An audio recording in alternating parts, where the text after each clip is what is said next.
she was just 17, a devoted mum who lived for her 11-week-old son, Rhys. On September 1st, 2003, Natalie tells her ex she's popping to the shop for milk and cigarettes.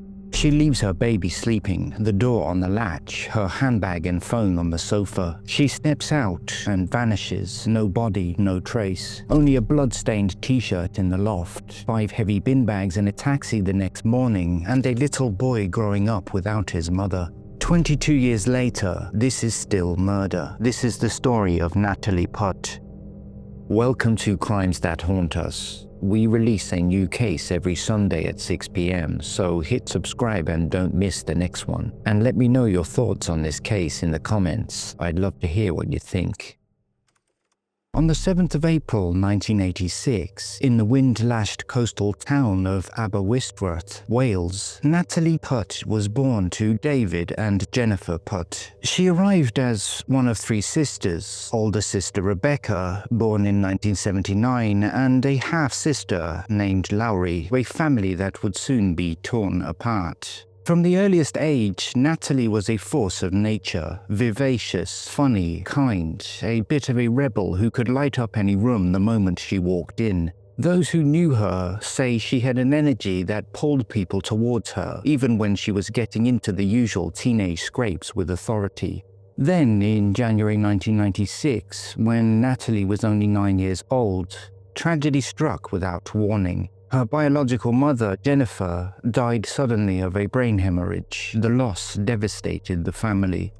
It was around this time that David made the heartbreaking decision to uproot his family from the only home they had ever known and relocate to Thornley, Lower Gornal in Dudley, in the industrial West Midlands, chasing better job prospects in the region's industrial landscape.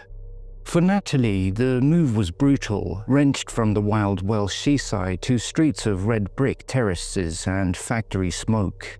David took up work as a bricklayer, commuting long hours to Telford, while Natalie tried to find her footing in a very different world. But the hardship forged resilience in her. At school, she excelled in animal care classes, and every spare moment was spent at a private paddock in Himley and Pen Common, a quiet village about 3 miles away, owned by a family friend. That paddock became her sanctuary. It was there that she met Chris Millard, platonically at first, a gentle, stable hand who shared her love for the animals and quickly became a steady, calming presence in her life. By her mid-teens, Natalie was heavily immersed in the local horse riding culture. In November 2002, she even took part in a press appeal, standing in front of cameras, pleading with drivers to slow their speeds along the narrow country roads where horses were regularly ridden.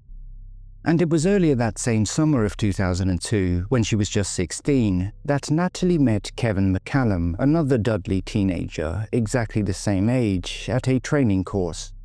What began as a typical teenage romance rapidly turned intense and volatile from the outset, marked by escalating arguments over curfews, over independence, and over Natalie's growing desire for space. Natalie had allegedly confided to her sister Rebecca very early on, "He's sweet, but I feel trapped already." Concrete incidents would soon paint a chilling picture of Kevin's jealousy. He allegedly showed up uninvited at friends' houses, demanding to know her whereabouts, and he allegedly bombarded her with persistent texts such as, "Where are you? We need to talk now," a pattern that left her feeling suffocated even as she tried to make it work. Then came the news that she was pregnant. It is said that she was incredibly excited to become a mother, and both she and Kevin vowed they would plan on making things work. On the 24th of June 2003, everything shifted when Natalie gave birth to their son, Rhys Kevin McCallum, at Dudley Guest Hospital. Motherhood transformed her overnight. That baby was her entire world, Rebecca later recalled, her voice thick with grief, sharing tender anecdotes of Natalie singing lullabies at 2 a.m. during sleepless nights or pushing Rhys's pram for miles through the neighborhood, chatting animatedly with anyone who stopped to coo over him. Yet the stresses piled up fast. Chronic sleep deprivation, no steady job to provide stability, and the weight of a crumbling relationship. Natalie told friends she felt overwhelmed but excited, juggling nappy changes with her teen social life, though she skipped some postnatal checkups out of sheer fatigue. Police investigations years later ruled out any signs of postnatal depression, emphasizing her devotion instead. By mid-July 2003, the strain had become unbearable. Natalie told Kevin she wanted a break, and asked him to move out of her family home at Thornley, a modest terraced house off Kent Road in Lower Gornal. He complied, returning to his mother's nearby home in Brierley Hill, but the separation only amplified his persistence. He called daily, hovering on the edges of her life. It was around this time that Natalie's connection with Chris Millard deepened with friendly horse chats to something romantic, their dynamic laughter more supportive than her fraught history with Kevin. Chris, with his calm demeanor, offered the kind of gentle encouragement she craved, joining her for rides at the Wombourne paddock. Tensions with Kevin peaked dramatically. One day he allegedly arrived unannounced at the stables, yelling, "Who's this guy with my son?" in a confrontation that Rebecca later described as emblematic of his jealous and controlling nature. By August, the breakup was official, though Kevin visited sporadically to see Rhys, turning what should have been co-parenting into awkward standoffs. Natalie opened up to Rebecca about feeling trapped in motherhood and this mess. The dual weight of single parenting and emotional fallout leaving her exhausted, yet she remained hopeful. Still, she lit up discussing future plans like horse riding lessons for herself and Rhys, and neighbors saw her as happy and normal, often spotting her out with her pram, beaming with quiet pride. The day before her disappearance, Sunday, August 31st, 2003, unfolded like any other warm bank holiday weekend. Natalie spent the morning and afternoon at a small horse fair in Wombourne with Chris, her father David, and a handful of friends, baby Rhys bundled along in his pram. She was animated and relaxed, laughing as she showed off her pony and confiding in David about her resolve to finalize things with Kevin once and for all. There was even a casual evening pub visit with the group, where she mentioned staying over at Chris's with Rhys. She was emotionally preparing herself for the following day when she planned on finalizing the breakup with Kevin. At some point in the evening, the group had headed back to the Putt family home in Thornley. That evening, a neighbor spotted her walking the pram along the quiet streets of Lower Gornal, appearing absolutely normal and content, the picture of a young mum savoring a peaceful moment. Around 8 p.m., she settled Rhys into bed with his usual routine of lullabies and cuddles, then exchanged texts with Kevin to confirm he'd come round the next morning for a proper talk about custody and closure. Exhausted but optimistic, Natalie went to sleep early, unaware it would be her last full day. Monday, September 1st, 2003, started deceptively ordinary. Natalie and Rhys had spent the early morning hours with Chris at his home in Wombourne, enjoying a casual outing that felt like a brief escape. Between approximately 8 to 9 a.m., Chris drove the 3-mile stretch back to Thornley and dropped them at the front door. Kevin was already waiting outside, as pre-arranged from the night before, ready to discuss the breakup and Rhys's future.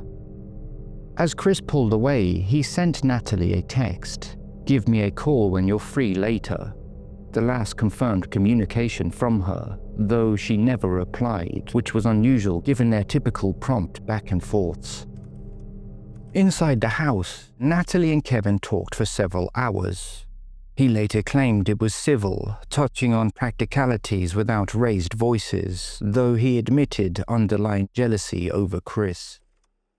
Around 10 a.m., with Rhys fed and changed, Natalie settled him down for a nap in his cot in the living room. Sometime between midday and 2 p.m., Kevin alleges she turned to him and said she was popping to the shops for cigarettes and milk, a routine 5-minute walk to the Kent Road BP garage and convenience store, just 200 to 300 yards away.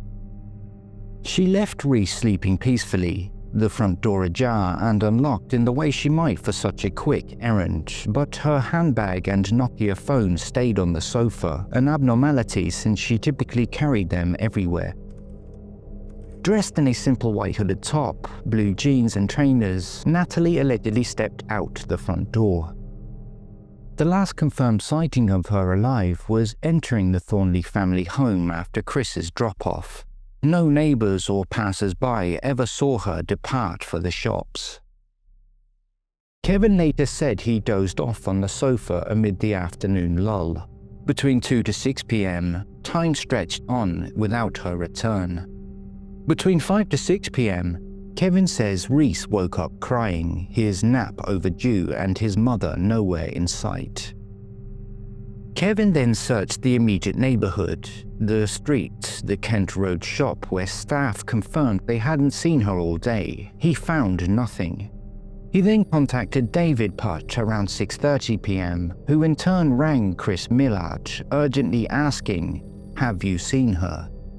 An unverified voicemail would surface early in the investigation, muddying the waters, claiming Natalie was staying with friends in Tamworth. But it was later debunked at the inquest as an investigative error that delayed the shift to a murder probe. This false lead, reported to the family as a 2 a.m. call on September 2nd or 3rd with the message automatically deleted after 5 days, stemmed from a misattributed recording that was confirmed by Chris as non-existent, highlighting early police mishandling that kept the case as a missing persons inquiry longer than it should have. This early mishap would give the family false hope that Natalie may still be alive. Between 8 to 9 p.m. that evening, Kevin contacted Gornal Police Station and formally filed the missing persons report, the first and primary caller to do so. Officers arrived at the Thornley house within the hour, securing the scene. The police searched Natalie's room, but the house appeared to be undisturbed. The police noted Natalie's phone and handbag were still inside the house, her bank account showing no activity and no outgoing calls post the drop-off. Neighbours also reported no disturbances that day, only the faint hum of a normal household. Her father David would later note at the inquest that upon returning home from work, he had discovered Natalie's income support and family allowance vouchers, the weekly benefits she relied on as a young mother, still at the property and uncashed. He would later testify that this was strange and deeply out of character, emphasizing that if she had intended to do a runner, she would have taken every penny she had, given her financial dependence on these funds as a 17-year-old mother with no steady job. The initial investigation kicked off urgently on September 2nd, driven by the alarm over Rhys being left unattended. House-to-house inquiries blanketed Lower Gornal, with neighbours confirming they had seen Natalie with the pram the evening before, but nothing suspicious on the Monday. Kevin was interviewed first, his story allegedly inconsistent at times. When interviewed, friend Chris Millard confirmed the drop-off and his unanswered text, assuming she had gone inside to Kevin safely. Focus zeroed in on the Kent Road shops, the nearby parks and the Cotwall End Nature Reserve just half a mile away, but no CCTV existed from 2003 and unconfirmed sightings in Cradley Heath and Cosley were chased down and ruled out. On the 9th of September, frustratingly 9 days after the vanishing, detectives conducted the first full search of the Thornley home. In the loft, they uncovered a white t-shirt belonging to Kevin with 2 tiny blood spots of Natalie's DNA mixed with traces of his own. Forensic experts would soon deem it consistent with a minor injury like a nosebleed and not violent blood splatter. No weapon or body was found. Several empty black bin bags were also recovered from the same space. From late September through to October, underwater teams dredged the River Smestow and nearby lakes, while cadaver dogs swept the Wombourne paddock and surrounding farmland, covering over 10 acres with more than 20 officers. Sometime after Natalie's disappearance, Kevin moved back into the Putts family home in Thornley to help in the raising of his son Rhys. In November 2003, a taxi driver then came forward with a chilling tip. He claimed at around 9 a.m. on September 2nd, the morning after Natalie vanished, he had been booked to collect a young man from the Putt family home in Thornley. The passenger, who the driver later said strongly resembled Kevin McCallum, emerged carrying baby Rhys in the pram and loaded 4 or 5 heavy black bin bags into the boot himself, refusing all offers of help, and he was visibly struggling with the weight. He then directed the driver on a short journey to his mother's house, where he again struggled alone to unload the bags and pram. It is then alleged that police retrieved SIM data from Kevin's phone, which confirmed the taxi call. But when an identity parade was arranged for the taxi driver, he failed to identify Kevin as the passenger he picked up. Crucially, this taxi was never forensically searched. Kevin initially denied ordering the taxi, but digital evidence from his SIM card later proved otherwise, adding to inconsistencies in his account. By November to December, media appeals launched with posters, and a police reward of £500 were on offer. The family publicly insisted she had never abandoned Rhys, as the case cooled temporarily with no activity on her social benefits or bank accounts.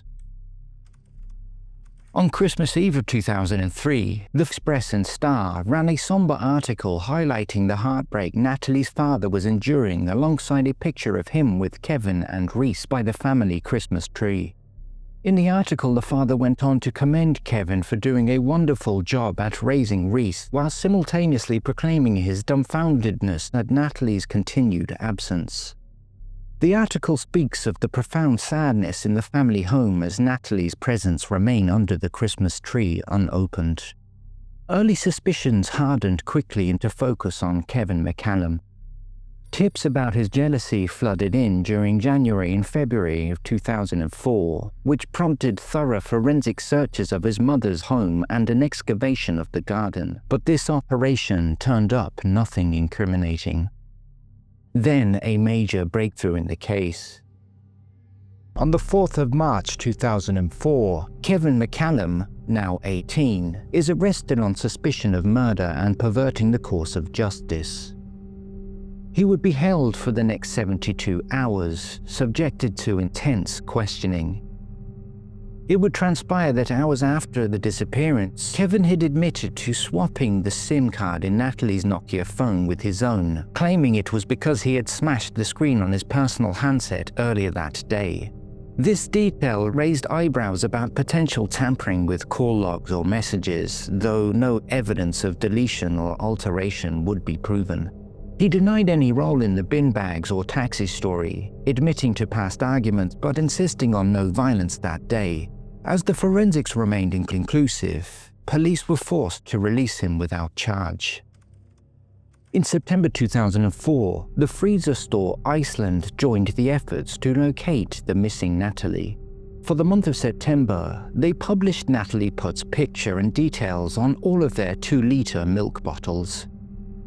It is believed that sometime in 2004, Kevin permanently moved out of the Putt family home with Rhys. What is known is that on the 18th of November 2004, Kevin was found guilty in his absence for multiple driving offences after failing to produce driving documents and failing to attend court after being seen by officers driving a C-Reg Volkswagen Polo. The address listed in court records at the time of this judgment is Fern Road in Dudley, pointing to him as having left the Putt's family home by this stage. Between 2004 to 2006, further digs targeted canals and farmland, while Chris Millard continued to cooperate fully with police. His phone logs showed nothing but normal contact up until the point he drops Natalie and Rhys off. Natalie's sister Rebecca, absolutely devastated, quits her job to become a full-time advocate for her sister, vowing to keep the story alive. Sightings of Natalie in Wales and the Midlands were exhaustively investigated but ultimately dismissed, with police emphasising Natalie's lack of a runaway history. Leaving Rhys unattended screamed foul play, as one detective would put it. Between 2008 to 2010, a re-forensic examination of the Loft t-shirt yielded no new insight. The blood was said to be not inconsistent with violence, but too minimal to prove anything. Meanwhile, the Rutan cemetery nearby was quietly considered a place of significance after incoming tips. Between 2011 to 2013, a major dig in the Wombourne fields began covering over 5 acres using ground-penetrating radar and 15 officers, unearthing nothing but frustration. On June 5, 2017, police took the unprecedented decision to exhume 4 graves at the Rutan cemetery using ground-penetrating radar, spurred on by an anonymous tip claiming "body buried here," a lead deemed credible at the time, though the plots turned out to be empty, leaving the family gutted once more. In October of 2017, a massive search of Cotswold End woodland and the lake spanned over 10 acres with 20 officers, drones and cadaver dogs. Police appealed publicly to 2003 to 2004 dog walkers for any recollections they may have had, noting the areas of interest, but this ultimately led nowhere. Local rumours continued to swirl of suspicious digging near the Wombourne stables, though these remained unverified. On the 18th of January 2019, the long-awaited inquest finally brought a measure of closure at Smethwick Coroner's Court. A highly unusual proceeding granted special permission by Chief Coroner George Lecroft due to the absence of a body, reopening the inquiry after 15 years at West Midland Police's request. Witnesses included Kevin McCallum, who denied any involvement and dismissed the taxi story as a lie, while insisting there was no argument with Natalie that day, though he was cautioned by Coroner Zafar Sadiq to avoid any self-incriminating statements. Chris Millard then recounted his unanswered "call me" texts and his assumption of Natalie's safety with Kevin after he had dropped her off, and reiterating that he had never heard nor saw her again after that day. David highlighted the oddity of his daughter Natalie's uncashed vouchers and expressed surprise at no prior signs of distress from his fun-loving daughter. Natalie's sister Rebecca tearfully affirmed she'd never leave Rhys and described how Natalie could walk into a room and light it up, drawing everyone to her warmth. Detective Sergeant Angela Baggett testified that there was no reason for Natalie to vanish, asserting her belief that Natalie had died at or near the Thornley home. Experts clarified the small blood samples found on the t-shirt in the loft wasn't blood spatter. They stated that the bin bags were empty and unremarkable, and they debunked the alleged voicemail from Natalie claiming she was with friends in Tamworth, highlighting the critical early error that prolonged the missing persons phase.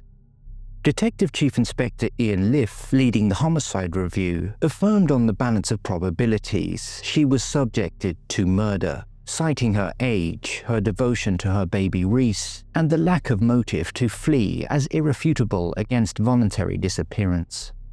Coroner Zafar Sadiq delivered an open verdict: deceased at or near Thornley on September 1, 2003, with an unascertained cause.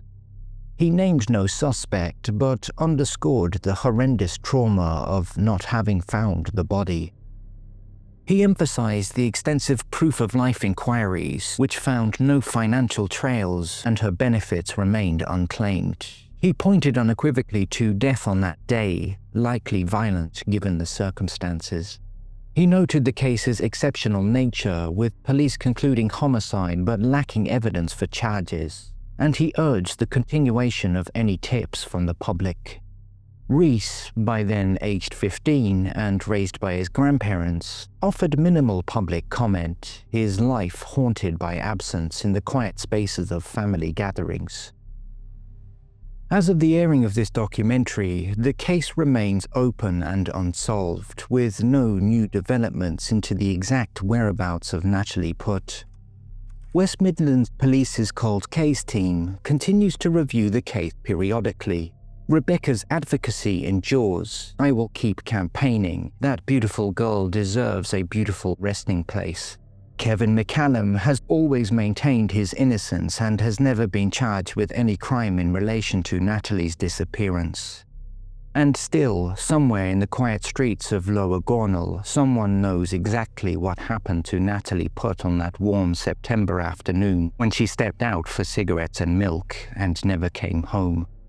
Natalie's story is one that no community should ever have to carry, and yet her memory continues to anchor the love, hope, and determination of all who knew her. She was a young mother, a daughter, a sister, and a friend whose life was marked by tenderness and promise, and whose absence left a silence far larger than hers. Remembering Natalie means honoring the light she brought into the world and acknowledging the enduring strength of the people who have never stopped seeking truth for her. May her name be spoken with gentleness, may her family find the peace they deserve, and may Natalie be held with the dignity in every step toward justice and remembrance. Thank you for watching and listening to Natalie's story. Please feel free to add your own thoughts, comments, and theories down below, and we'll see you next time.